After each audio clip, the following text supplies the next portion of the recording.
Good afternoon, folks. How are you doing today? So, hey, I wanted to put this video out there just so we could put it in the universe. Maybe you all could help me get in contact with Grant Cardone. I'd love to interview him on the One Rental at a Time channel.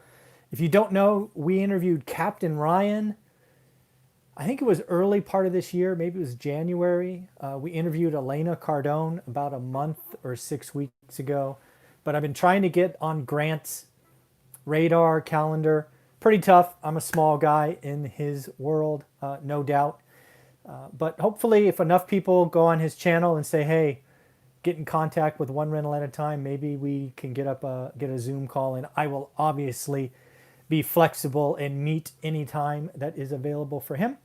But he obviously is a big guy, so I wanted to tell him that at least the first 5 questions I would like to ask him and discuss. Number one is, I'm constantly amazed, Grant, or I don't know how we would phrase this, but basically, Grant, people love you or hate you, right? There is no middle ground. And in a world of social media, I'm just curious. You seem to handle it really well. You don't seem to be bothered by the hate. You just keep moving forward. But what I want to ask you is, was it always that way?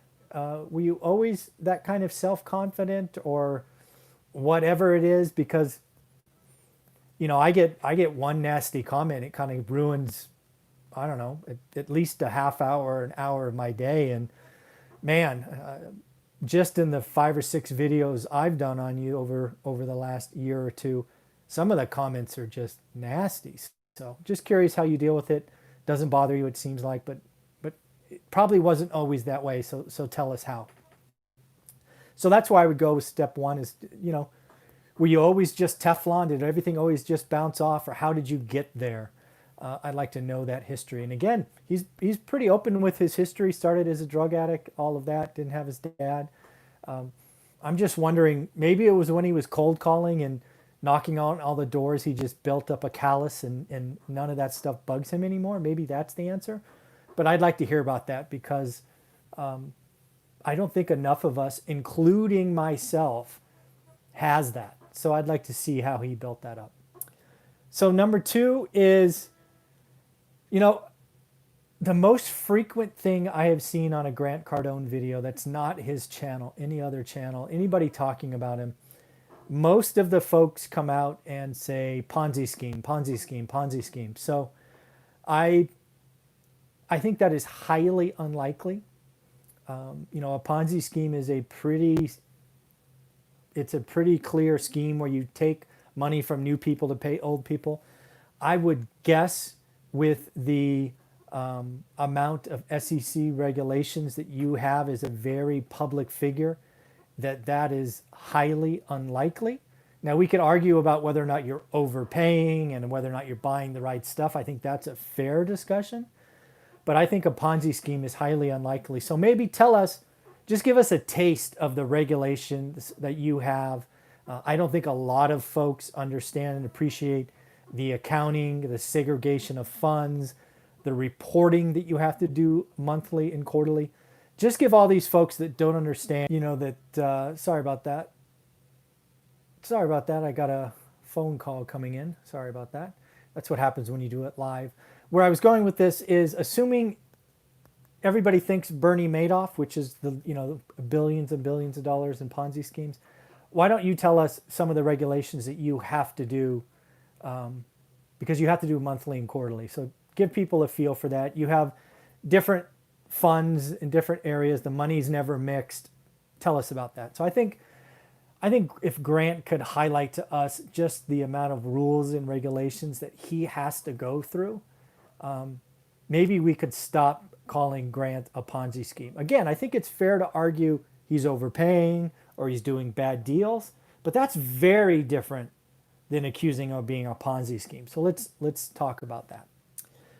So number three, I would love to talk about his passion at least a year ago to help non-accredited investors.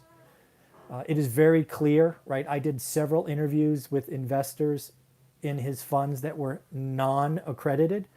And my guess is over the last 3 months or so, most of his heartache and pain has come from non-accredited investors. These non-sophisticated investors probably never looked at a prospectus before, probably never did due diligence before, and probably were the ones blowing up his phones complaining about where's my $200 or $300 or $400. It probably wasn't the ones who are accredited who were looking for thousands of dollars, right? They probably understood. So my guess is, he's never said this, at least I have never heard it, but my guess is he is no longer going to do non-accredited funds. Probably too much of a headache, probably not worth it, probably so much extra regulation that any marginal increase he has is just not worth it. I don't know that for sure, but my guess is the last 3 months have shown him that investing with non-accredited investors or raising money with non-accredited investors is not worth the hassle. Love to see his thoughts on that. And then number 4, this is a big deal in my opinion. I have seen him switch drastically in the last 60 days. He is talking about houses and duplexes and fourplexes. I think it's amazing, right?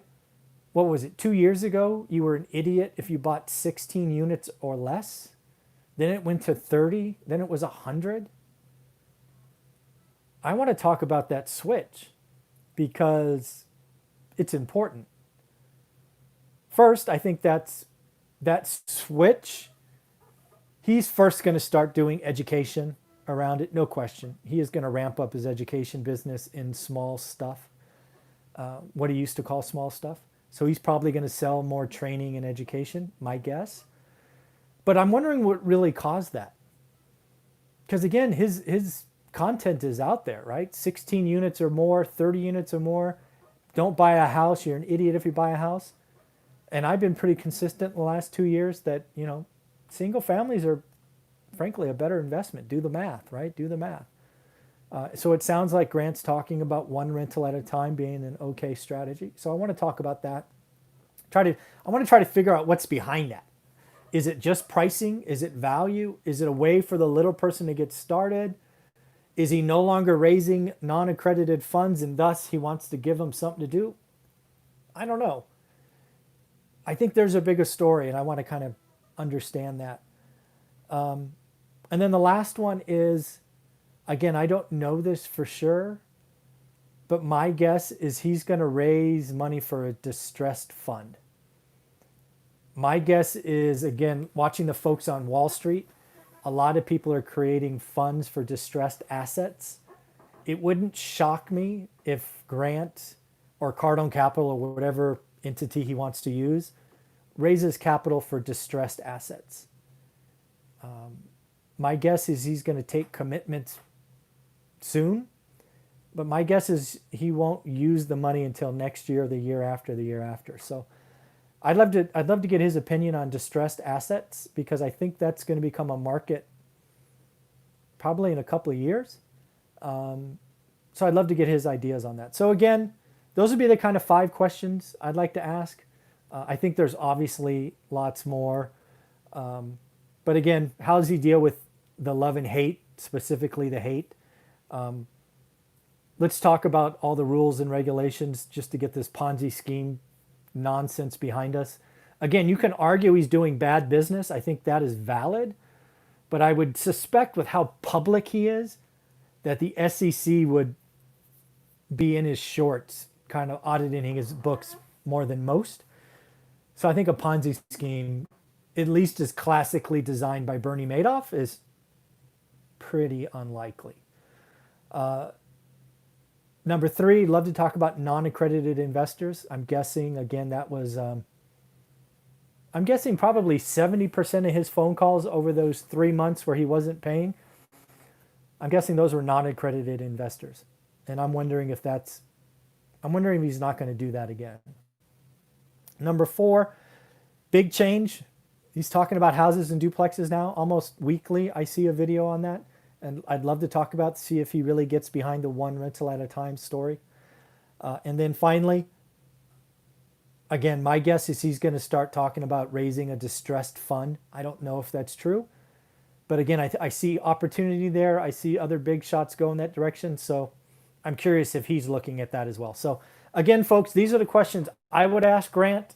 So do me a favor, if you like those, you don't want to hear Grant answer them, go to Grant's page and tell him to watch this video, maybe cut and paste the link, tell him one rental at a time. Just so you know, I don't want to say bugging him, but I am posting on his Instagram and YouTube page trying to get his attention. I'm listing these questions out, saying, hey guy, want to answer these questions for everybody? So I'm doing my best. Maybe you can help me as well. All right, take care. Have a wonderful day.